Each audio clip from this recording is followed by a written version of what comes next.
जय गुरु जी। मुझे ना 2010 में एक विज़न आई थी किसी आंटी के घर की। वहाँ पर एक आंटी बहुत मोटी सी है, ब्लैक कपड़े उसने पहने हुए और एक मंजी पे बैठी हुई है। एंड वो जा नहीं रही है मंजी छोड़ के, चली गई है, डेथ हो चुकी है, पर फिर भी बैठी है, बैठी रहती है, पाठ करती रहती है। तो वो कहती है कि मैंने ना बड़े कर्म खराब किए हुए हैं, तो मेरे बच्चे ना बड़े मंदिर आते हैं, मत्था टेकते हैं, एक दिन मुझे रिहा करा ही देंगे। तो मैं कहती हूँ अच्छा ठीक है गुरु जी, ये आंटी इसलिए बैठी है, रिहा हो जाएगी ना तो घर में सुख शांति हो जाएगी। तो मैंने बोला ठीक है, जैसे आपकी मर्ज़ी, जैसे मुझे मैसेज आते हैं।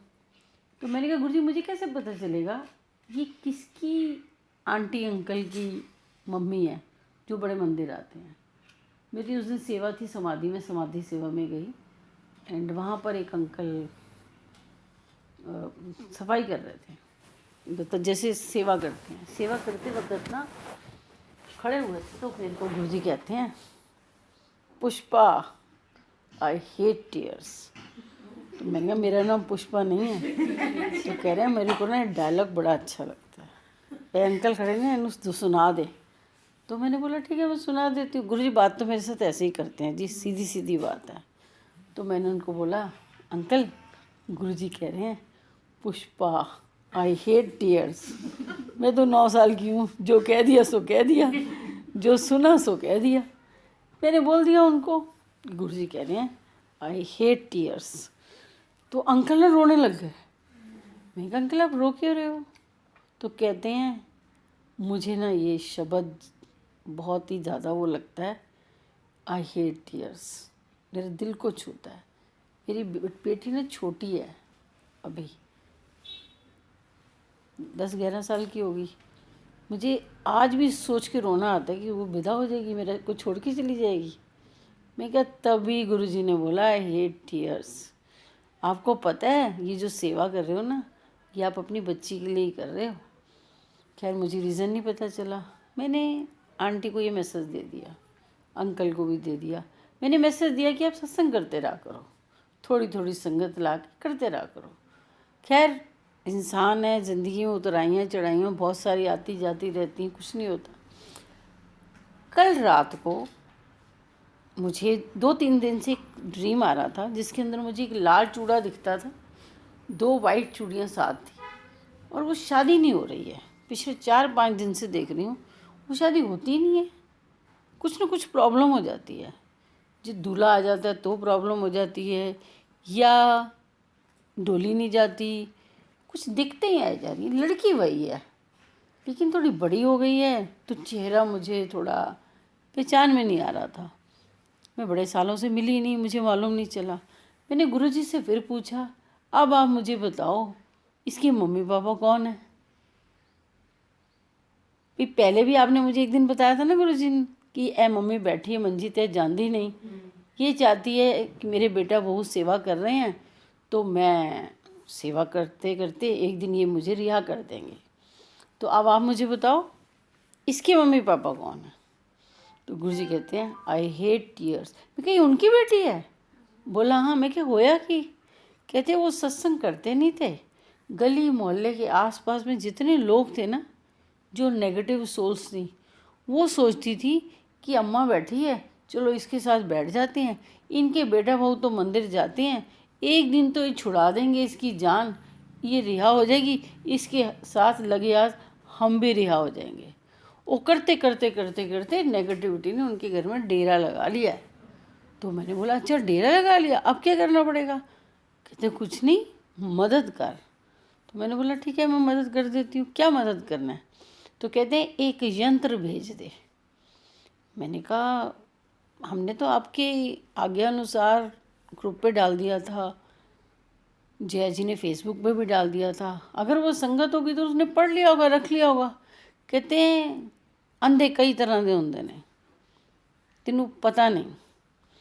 मैं कहा चलो कोई नहीं, जैसे आप बोलो मैं वैसे कर लेती हूँ, मैं दे दूँगी।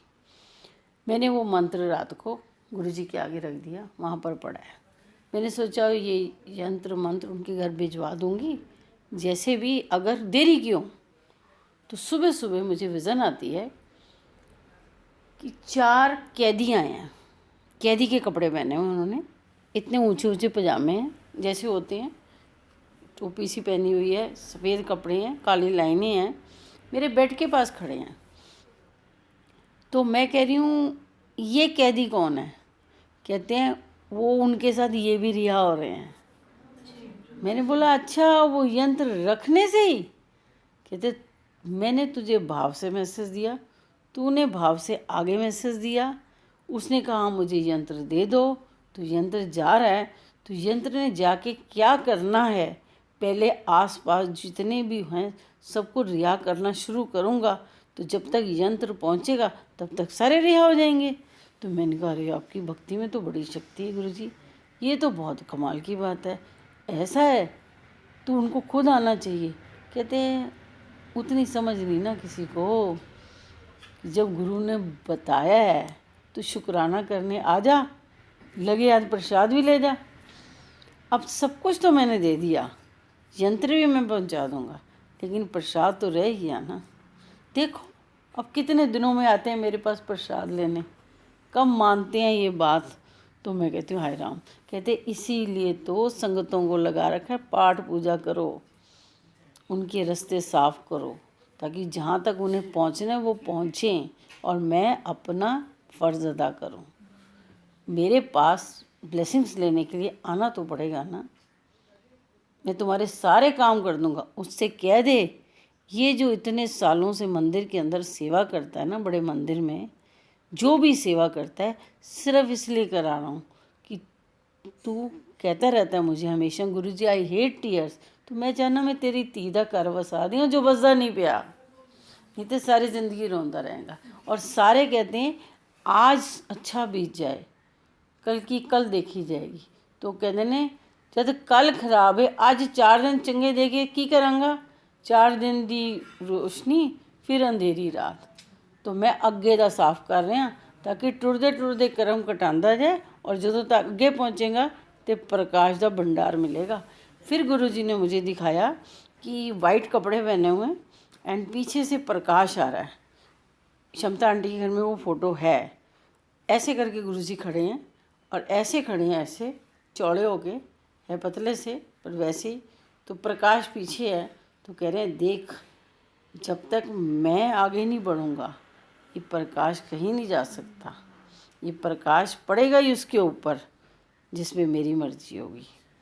तो मैं कहती हूँ जय गुरु जी, शुक्राना, आपने इतना बड़ा मतलब बताया जो हमें नहीं पता था। हम सब कुछ करते हैं, सिर्फ ब्लेसिंग्स लेने में देरी कर देते हैं। जय गुरु जी, जय गुरु जी।